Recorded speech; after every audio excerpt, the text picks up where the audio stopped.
Good morning hello students. आज हम पढ़ने वाले हैं क्लास 11 फिजिक्स का चैप्टर सेकंड मात्रक एवं मापन।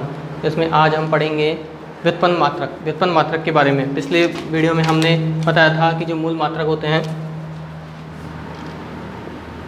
मूल मात्रक जो थे, जो किसी भी भौतिक राशि पर निर्भर नहीं करते, उसमें लंबाई को हमने मापा था मीटर में। द्रव्यमान को हमने मापा था किलोग्राम में, अर्थात केजी में। इसको केजी बोल दो, इसको मीटर यानी एम बोल दो। समय को हमने मापा था सेकंड में, इसको आप सेकंड भी बोल सकते हैं। और विद्युत धारा जो थी उसको आपने मापा था एम्पियर, इसको आप ए भी कह सकते हो। ऊष्मागतिक जो ताप है उसको आपने मापा था केल्विन में, ठीक है, केल्विन में। और उसके अलावा प्रकाश की ज्योति तीव्रता जो थी उसको हमने मापा था कैंडेला में, ठीक है। और उसके अलावा पदार्थ की मात्रा इसको हमने मापा था मोल में, ठीक है। तो ये थी व्युत्पन्न मात्रक। इसके अलावा अब जो हम मात्रक पढ़ेंगे उन्हें हम कहेंगे मूल मात्रक थे। अब हम पढ़ेंगे जिन्हें हम कहेंगे व्युत्पन्न मात्रक। तो व्युत्पन्न मात्रक क्या होता है कि इन मूल मात्रकों के ऊपर घातें लगा दी जाए। जैसे मीटर के ऊपर अगर मैं घात लगा दूं 1, 2, 3, 4 जो भी घात में लगा रहा हूं, तो वो घातें लग रही है, तो वो कौन से मात्रक बन रहे हैं? व्युत्पन्न मात्रक बन रहे हैं। हम कैसे कह सकते हैं, यदि मूल मात्रकों पर एक से अधिक घातें लगा दी जाती है, एक से अधिक घातें लगा दी जाएं, तो वे मात्रक व्युत्पन्न मात्रक कहलाते हैं। व्युत्पन्न मात्रक कहलाते हैं, ठीक है, व्युत्पन्न मात्रक कहलाते हैं, ठीक है। इससे पहले हम बात करते हैं क्षेत्रफल का। तो क्षेत्रफल क्या होता है? लंबाई गुणा चौड़ाई। अब लंबाई को हम मापते हैं मीटर में और चौड़ाई को मापेंगे मीटर में, तो इसका मतलब मीटर गुणा मीटर, ये हो गया मीटर का स्क्वायर। अब सेकंड आप बात करेंगे आयतन। तो आयतन जो होता है वो होता है लंबाई गुणा चौड़ाई गुणा ऊंचाई। तो लंबाई को मीटर में मापते हैं, चौड़ाई को भी मीटर में मापा जाता है और ऊंचाई को भी मीटर में मापा जाता है। तो ये हो गया मीटर की घात 3, ठीक है। तीसरा आप बात कर सकते हैं चाल की। तो चाल होता है आपका दूरी बटा समय। तो चाल को आप दूरी को मापते हैं आप मीटर में और समय को मापते हैं आप सेकंड में, तो सेकंड। चौथा हो गया इसका वेग जो होता है वो होता है विस्थापन बटे समय। तो विस्थापन को आप मापते हैं मीटर में और समय को मापते हैं आप सेकंड में। पांचवा आप बात करेंगे, जैसे वेग हो गया, उसके बाद आप बात करते हैं बल की। तो बल होता है द्रव्यमान गुणा त्वरण, ठीक है। तो द्रव्यमान को हम मापते हैं केजी में और त्वरण के लिए हम पहले निकालेंगे। तो त्वरण होता है वेग बटा समय। वेग को आप मापते हैं मीटर बटे सेकंड में और 1 सेकंड और है, तो ये हो जाएगा मीटर बटे सेकंड का स्क्वायर। तो ये हो जाता है मीटर बटे सेकंड का स्क्वायर, ठीक है। और इस तरह से आप अन्य मात्रक देख सकते हैं। जैसे हम बात करेंगे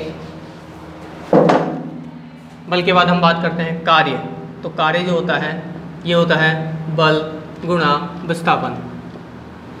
और अब आप देखिए ये जो बल है इसकी विमा क्या हो गई है?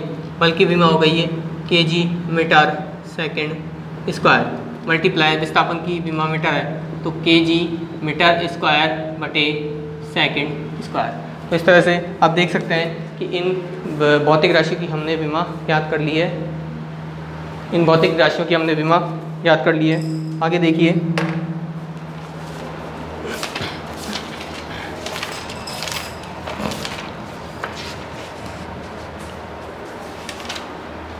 आगे देखिए, अब हम पढ़ने वाले हैं भौतिक राशियों की विमाओं के बारे में। तो ये सभी मात्रक थे, ये व्युत्पन्न मात्रक थे।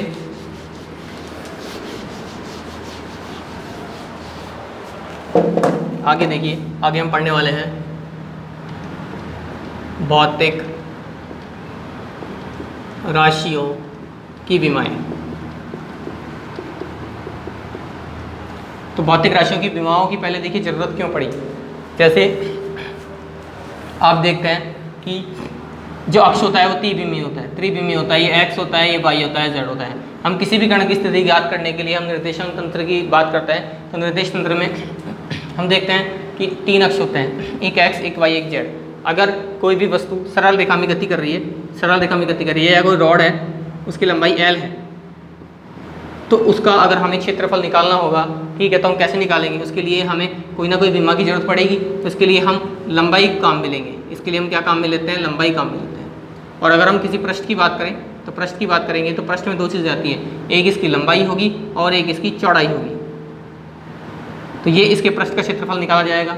और अगर हम किसी गोले की बात करें, ठीक है, या किसी घन की बात करेंगे, तो घन में क्या होता है? घन के अंदर 3 चीज़ें आएगी, इसमें लंबाई भी आएगी और चौड़ाई भी आएगी और ऊंचाई भी आएगी।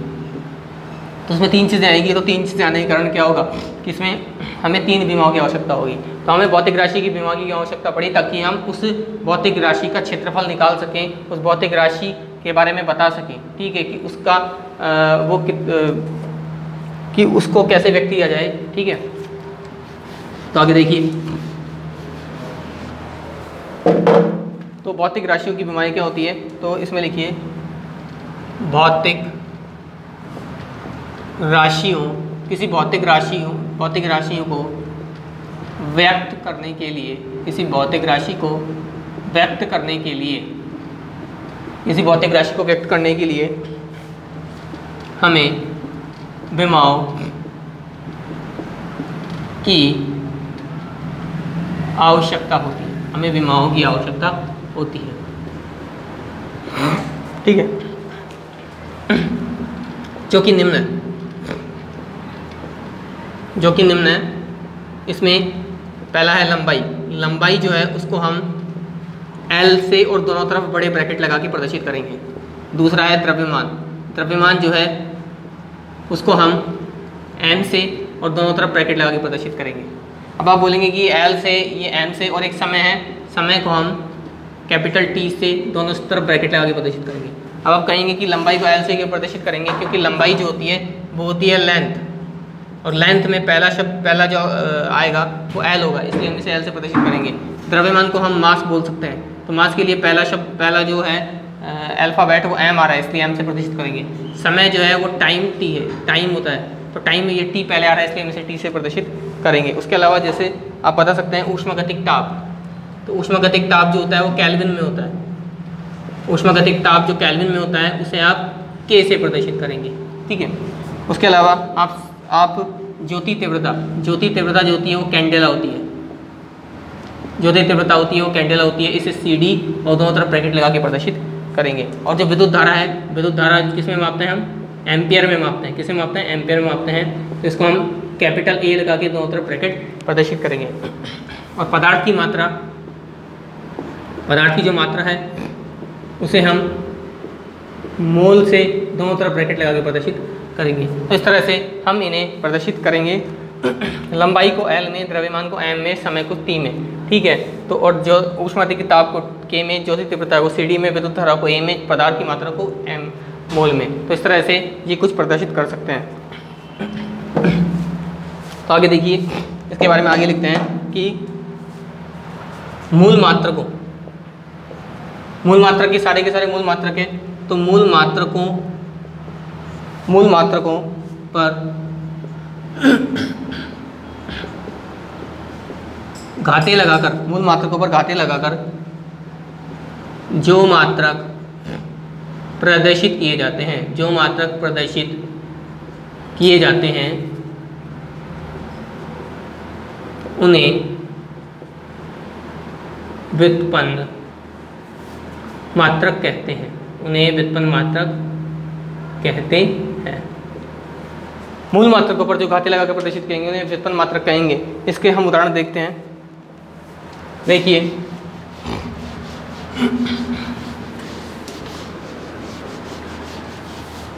तो सबसे पहले मैं आपको जो हमारे काम में आने वाली बीमाएँ हैं उनमें 3 बीमाओं के बारे में बता देता हूँ। ठीक है, हमने जो लंबाई था, लंबाई या दूरी भी कह सकते हो, उसको L से प्रदर्शित किया है। ठीक है, द्रव्यमान को हमने कैपिटल M से प्रदर्शित किया है। ठीक है, समय को हमने T से प्रदर्शित किया है। ठीक है, तो ये हो गया। अब इसमें हम कुछ भौतिक राशियों के उदाहरण ले सकते हैं। जैसे एग्जांपल हम पहले लेंगे क्षेत्रफल का। क्षेत्रफल में आता है, क्षेत्रफल होता है लंबाई गुणा चौड़ाई, जिसको हम कह सकते हैं मीटर मल्टीप्लाई मीटर। और मीटर यानी लंबाई हो गई। ठीक है, उसको हम कह सकते हैं L मल्टीप्लाई L। अब आप देखते हैं आधार समान हो तो घातें जुड़ जाती है, इसलिए L का स्क्वायर होगा। आप इसको ऐसे भी लिख सकते हैं कि यहाँ पे द्रव्यमान नहीं है तो m0, L 2 है और T तय समय भी नहीं है तो T0। किसी भी भौतिक राशि को हम 3 तरह से प्रदर्शित कर सकते हैं, M, L और T में। इस तरह से हम किसी भी भौतिक राशि को प्रदर्शित करेंगे। ठीक है, यहाँ पे M नहीं है तो m0, T समय भी नहीं है T0, लेकिन L है इसलिए 2 हो गया। अब जैसे आयतन की आप बात करोगे तो आयतन क्या होता है, लंबाई गुणा चौड़ाई गुणा ऊंचाई। ये होता है लंबाई मीटर, ये भी मीटर और ये भी मीटर। मतलब क्या हो गया, मीटर का क्यूब। तो मीटर किस में होता है, लंबाई में होता है L का क्यूब। या इसको ऐसे भी लिख सकते हैं, या द्रव्यमान नहीं है तो m0, लंबाई 3 है और समय कुछ नहीं है तो 0। आगे आप देखिए चाल बराबर होता है दूरी बटा समय।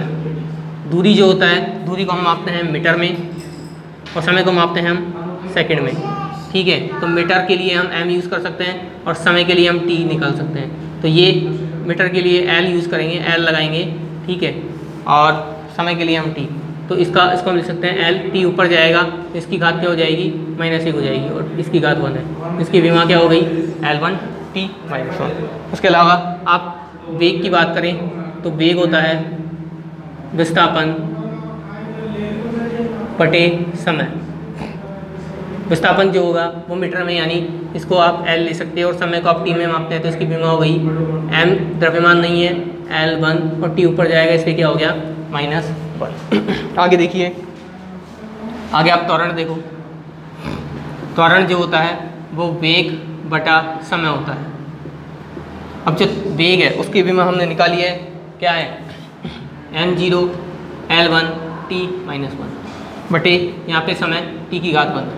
अब एक काम कीजिए, m0 L1 t की घात -1 ऐसे कैसे, ये t अगर ऊपर जाता है तो ये हो गया -1, तो आपका ये हो जाएगा m0 L1 -1 और -1 कितना हो गया, -2 हो गया। ठीक है, उसके अलावा आप बात करेंगे बल की, तो बल होता है द्रव्यमान गुणा त्वरण। तो द्रव्यमान को हम कह सकते हैं m1 मल्टीप्लाई त्वरण की विमा क्या होती है, m0 L1 t -2। तो आप 0 + 1 कितना हो जाएगा, 1 L1 t -2, ये विमा होगी। इस तरह से आप कार्य की विमा ज्ञात कर सकते हैं। तो कार्य होता है बल गुणा विस्थापन। तो बल जो होता है वो होता है m1 L1 t -2 और विस्थापन जो होगा वो हो गया L1। इस तरह से आप इसको लिख सकते हैं m1 L की पावर 1 है और L की पावर 1 कितनी होगी, L की पावर 2 और t -2। तो इस तरह से आप निकाल सकते हैं। एक आप देखिए न्यूटन का सूत्र।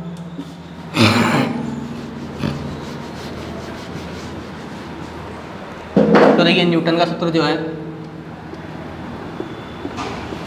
न्यूटन का सूत्र हम जानते हैं कि F बराबर G m1 m2 बटे r स्क्वायर होता है। यहाँ से G जो है आप निकाल सकते हैं F r स्क्वायर बटे m1 m2। अब आप जानते हैं F क्या होता है, बल। तो इस बल की विमा हमने निकाली, क्या होगी, m1 L1 t -2। और r यानी दूरी को हम किस में मापेंगे, लंबाई में, और r का स्क्वायर मतलब l का स्क्वायर हो गया। और नीचे द्रव्यमान है, ये भी द्रव्यमान है और ये भी द्रव्यमान है, मतलब ये भी m1 और ये भी m1। तो इसको आप देखिए, ये हो गया m1 l की पावर 1 और l की पावर 2 हो गई l की पावर 3 t की पावर -2 बटे यहाँ हो गया m की पावर 2। अब ये m की पावर 2 ऊपर जाएगी,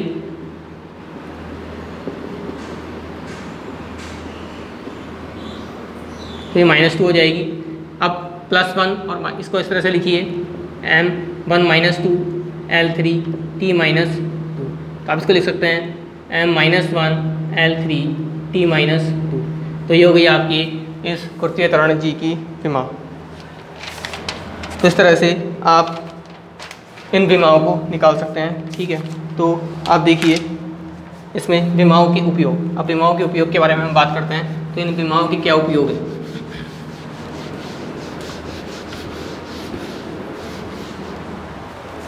तो देखिए कि विमाओं के उपयोग,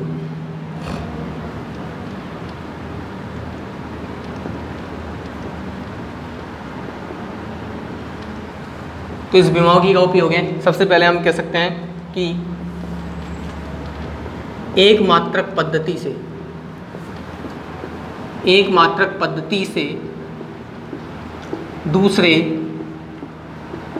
मात्रक पद्धति में बदलना, एक मात्रक पद्धति से दूसरे मात्रक पद्धति में बदलना, मतलब MKS हो तो CGS, CGS हो तो MKS या FKS में बदलना। जैसे हम कह सकते हैं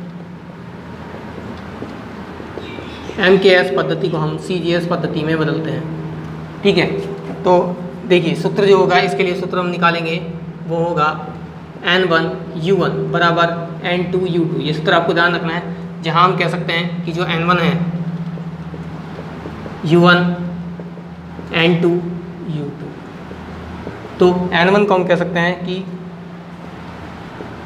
पहली पद्धति में आंकिक मान, पहली पद्धति में आंकिक मान, और N2 क्या हो जाएगा, दूसरी पद्धति में आंकिक मान। U1 को आप कह सकते हैं कि पहली पद्धति में मात्रक, और U2 आप कह सकते हैं दूसरी पद्धति में मात्रक, ठीक है। तो ये कुछ तरह से है। अब इसका आप एग्जांपल देखिए, जैसे मैं आपसे कहूँ कि 40 मीटर बटे सेकंड है, मतलब ये कौन सी पद्धति हो गई, MKS पद्धति हो गई। अब MKS पद्धति को हमें किस में बदलना है, हमें बनना है इसे किलोमीटर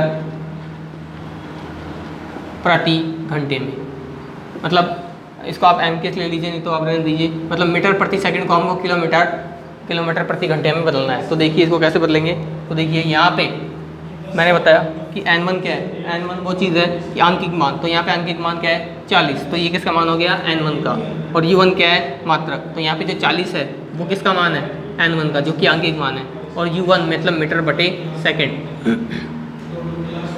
ये किसका मान हो गया, ये हो गया U1 का, जो कि है मात्रक, ठीक है। तो अब आपको क्या करना है, और इस वाले में देखिए यहाँ पे 40 क्या है आंकिक मान यानी N1, और मीटर प्रति सेकंड यानी क्या है U2 है, U1 है जो कि मात्रक।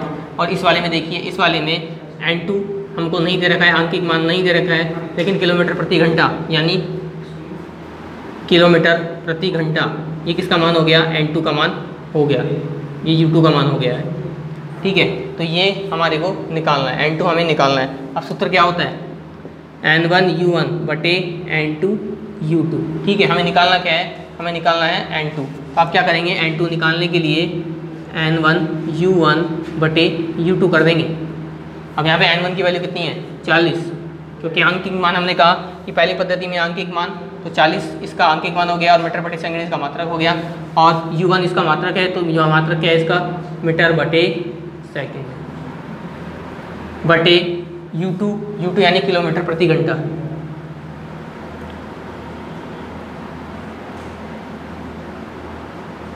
अब आप देखिए 40 मीटर बटे सेकंड बटे 1 किलोमीटर में कितने मीटर होता है 1000 मीटर, और 1 घंटे में 60 मिनट और 60 ही क्या होती है, सेकंड होती है। ठीक है, अब इस सेकंड से सेकंड कट जाएगा। ठीक है, इस सेकंड से इस सेकंड कट गया। और अब देखिए तो और इससे ये कट गया, मीटर से मीटर कट गया। अब इसको आप देखिए आगे, ये आगे इस तरह से हो जाएगा और नीचे बच जाएगा 1000। 1 0 से 1 0 गई, 1 0 से 1 0 गई, 1 0 से गई। तो इसको आप कैलकुलेट करेंगे तो ये आएगा आपके पास में 144। तो आपके पास n2 का मान कितना है, 144। तो अगर मैं यहाँ n2 का मान रखूँ तो 40 मीटर बटे सेकेंड, ये बराबर 144 और किलोमीटर प्रति घंटा। तो यहाँ से हमने इस जो राशि थी इसका मान निकाल दिया है। ठीक है, तो इस तरह से आप देख सकते हैं कि हमने किस तरह से एक मात्रक पद्धति से दूसरे मात्रक पद्धति में निकाल लिया है। ठीक है, सेकंड आप देखिए, सेकंड आप देखेंगे विमाओं के उपयोग में।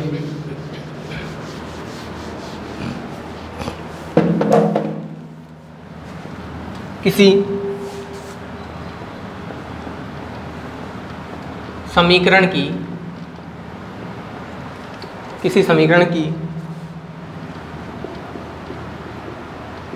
सत्यता की जांच करना। किसी समीकरण की सत्यता की जांच करना। तो किसी समीकरण की सत्यता की जांच कैसे करेंगे? जैसे एग्जांपल आप ले लीजिए, गति का प्रथम समीकरण होता है v बराबर u प्लस at। अब जो वेग है उसकी विमा होती है m0 l1 t माइनस 1 और इसकी भी विमा हो जाएगी m0 l1 t माइनस 1। और त्वरण जो होता है उसकी विमा होती है m0 l1 t माइनस 2, जो कि हमने पिछले आपको बताया कि देखिए वेग जो होता है वो होता है विस्थापन बटे समय। तो विस्थापन को अपन L लिख सकते हैं और समय को हम T लिख सकते हैं। तो इसकी विमा हो जाएगी m0 l1 t माइनस 1। इस तरह से हमने त्वरण की भी विमा निकाली थी। त्वरण जो था ये था वेग बटा समय। तो जो वेग था इसकी विमा थी m0 l1 t माइनस 1 और समय की t1। तो ये अगर ऊपर जाता है ये इस तरह से होती है। अब आप देखिए यहाँ पे समय जो है उसकी विमा m0 l0 t1, क्योंकि समय जो है, समय की आप बात करेंगे तो समय केवल समय ही है। ये a की विमा हो गई और t की विमा देखिए यहाँ पे ये a की विमा है और यह t की विमा। अब देखिए यहाँ पे जो t है, यहाँ पे इस t के अंदर द्रव्यमान भी नहीं है और लंबाई भी नहीं है, केवल समय है। ठीक है, अब आप देखिए m0 l1 t माइनस 1 कुछ इस तरह से, और यहाँ से m0 l1 t minus 1 plus इसको आप मल्टीप्लाई करेंगे तो 0 प्लस 0 कितना हो जाएगा 0, l1 प्लस 0 कितना हो जाएगा l1 t की पावर माइनस 2 और 1 कितना हो जाएगा माइनस 1। आप देख सकते हैं कि ये वाली विमा और इनकी क्या हो गई, विमीय सूत्र बराबर हैं। तो हम इस तरह से इनकी सत्यता की जांच कर सकते हैं। तो हम कह सकते हैं कि विमीय दृष्टि से यह सूत्र सत्य है। विमीय दृष्टि से यह सूत्र सत्य है।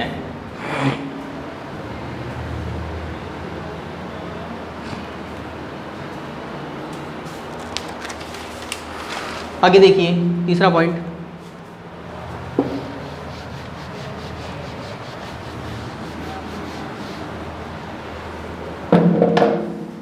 आगे है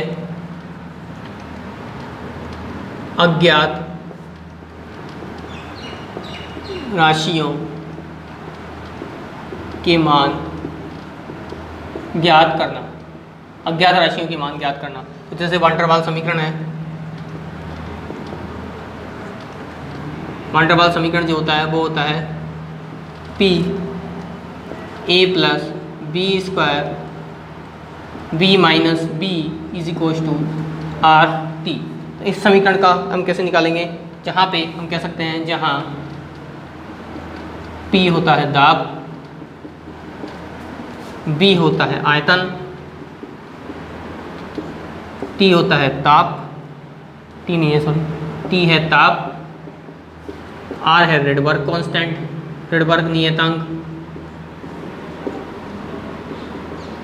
ठीक है, और A और B जो है वो है अज्ञात नियतांक। जिनका हमें मान ज्ञात करना है। ठीक है, तो सबसे पहले हम क्या करते हैं, सबसे पहले हम इसमें p प्लस a/b² की बात करते हैं। तो हम कह सकते हैं कि इसको इस तरह से लिखेंगे, p की विमा इज इक्वल्स टू a/b² की विमा, p की विमा बटे a/b² की विमा, इस तरह से लिखेंगे।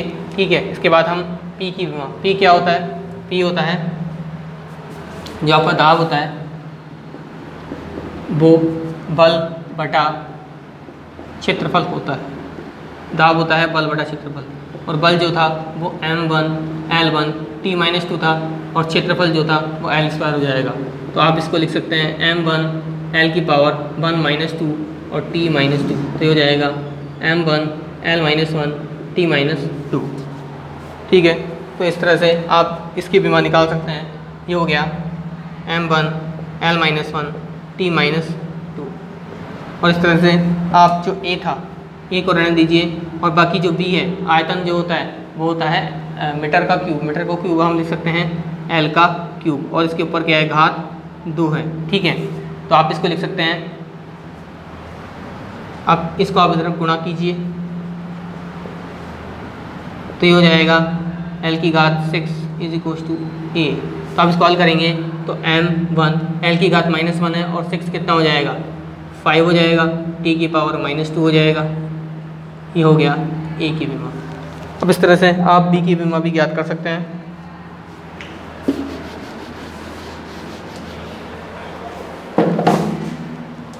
p की विमा, अब b की विमा आप कैसे निकालेंगे, b की विमा निकालने के लिए आप क्या करेंगे, इस वाले समीकरण की बात करेंगे। इस वाले समीकरण को आप 0 के बराबर करेंगे, b - b = 0, तो इसमें हो जाएगा b की विमा बराबर b की विमा।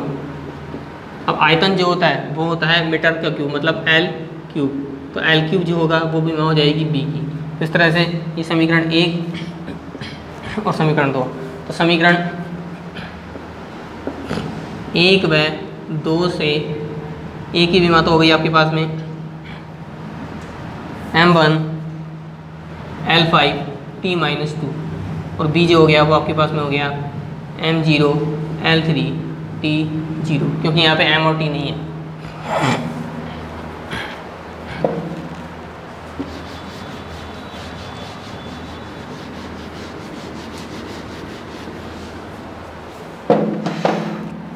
आगे देखिए, आगे हम बात करते हैं कि अगला है विभिन्न भौतिक राशियों की मध्य संबंध स्थापित करना। विभिन्न भौतिक राशियों के मध्य हम क्या कर रहे हैं, संबंध स्थापित कर रहे हैं। तो इस संबंध में हम क्या करेंगे, इस संबंध में हम क्या करेंगे, इस संबंध में देखिए,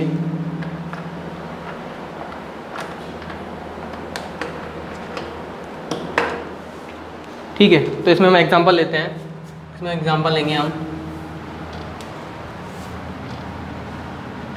माना कि एक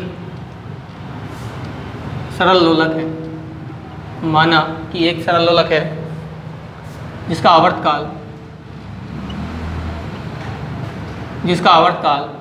कैपिटल T है। इसका आवर्तकाल यानी टाइम पीरियड, आवर्तकाल को हम कह सकते हैं टाइम पीरियड। इसका टाइम पीरियड कैपिटल T हो जाएगा।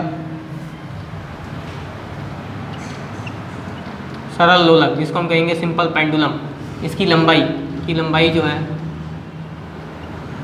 वो L है, ठीक है। गुरुत्व भी है, त्वरण G है। इसको हम कह सकते हैं सिंपल पेंडुलम, ठीक है। गुरुत्वीय त्वरण G पर निर्भर करता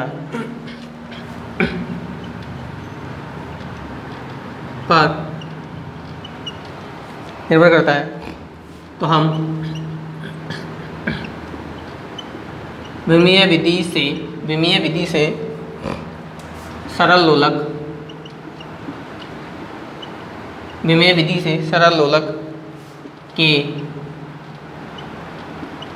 आवर्तकाल का सूत्र निगमन करेंगे। मतलब क्या है कि कोई सरल लोलक है, वो उसके आवर्तकाल t, सरल लोलक की लंबाई l, गुरुत्वीय त्वरण g पर निर्भर करता है, तो विमेय विधि से सरल लोलक के आवर्तकाल का सूत्र निगमन करेंगे। तो इसका जो है हम कह सकते हैं कि जो t है वो किस पर निर्भर करता है, आवर्तकाल निर्भर करता है, आवर्तकाल t निर्भर करता है एक तो लंबाई यानी ठीक है, गुरुत्वीय त्वरण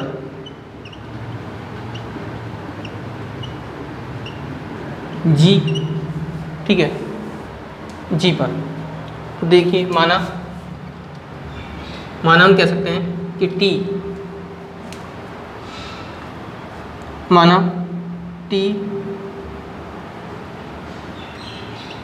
लंबाई की घात a व गुरुत्वीय त्वरण की घात b है।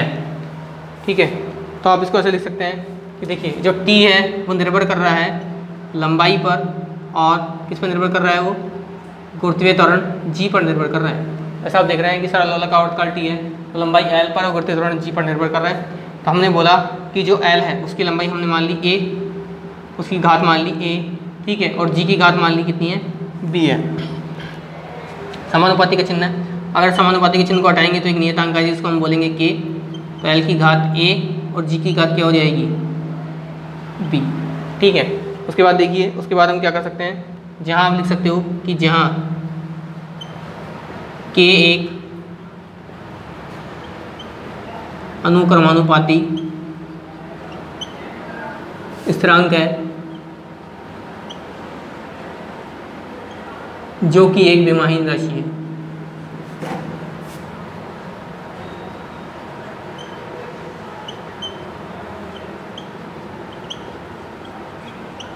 जो कि एक विमाहीन राशि है। ठीक है, अब यदि ये आवर्तकाल जो है ये टाइम पीरियड है, इसकी ये टाइम पीरियड का मतलब समय है, समय की विमा जो है इस आवर्तकाल t की विमा अगर t मालूम है, इस आवर्तकाल t की विमा अगर t मान ली जाए तो l की विमा कितनी हो जाएगी, a लंबाई है, l की विमा a, और g यानी गुरुत्वीय त्वरण होता है, और आप जानते हैं गुरुत्वीय त्वरण जो है, त्वरण की विमा होती है m1 l1 t माइनस 2, इसकी विमा हो गई, sorry m1 m0 l1 t minus 2, ये हो गई b। इस तरह से लिखने के बाद यहाँ देखिए, इस यहाँ पे ये समय है t है, तो यहाँ पे द्रव्यमान 0 है, m0 l0 केवल समय है, समय की घात कितनी हो गई, एक, टाइम पीरियड यानी समय, समय कह सकते हो, समय का मतलब t यानी टाइम पीरियड। और यहाँ पे इन दोनों का आप हल करेंगे तो यहाँ पे m भी नहीं है और t भी नहीं है, इसको आप क्या लिख सकते हैं, m0 l1 t0 की घात a, और ये हो जाएगा m0 l1 t की घात माइनस 2 की घात b। अब अगर आप देखेंगे यहाँ पे इन दोनों को घातों को जोड़ेंगे तो m0 plus 0 m0, l1 plus 1 कितना हो गया l2, t की घात कितनी हो गई, इसको आप इस तरह से जोड़िए कि l की घात a है तो a प्लस यहाँ l, या देखिए ये a और t 0, इसको आप देखिए यहाँ पे m0 l 1 मल्टीप्लाई होगा b से b, t मल्टीप्लाई होगा माइनस 2 से माइनस 2 b, तो ये हो गया m0 l0 t1, और इसको अब आधार समान घातें जुड़ जाएंगी तो la प्लस b और t माइनस 2 b। ठीक है, अब यहाँ से दोनों पक्षों में घातों की तुलना करने पर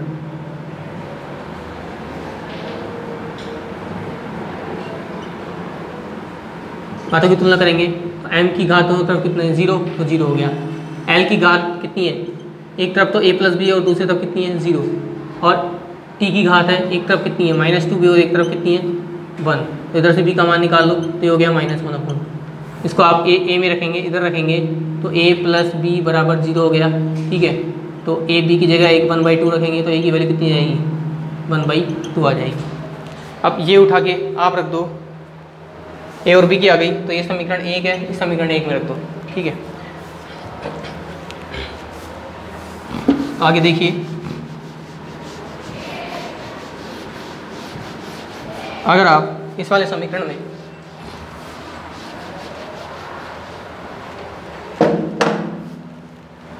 t बराबर k l a g b के मान रखते हैं, जहाँ पे a का मान है, a का मान जो आया था मेरे पास में 1/2 आया था और b का मान -1/2 था। जब इसको आप रखते हैं, ठीक है, तो t बराबर k l की घात 1/2 और b की घात g की घात -1/2 हो जाएगी।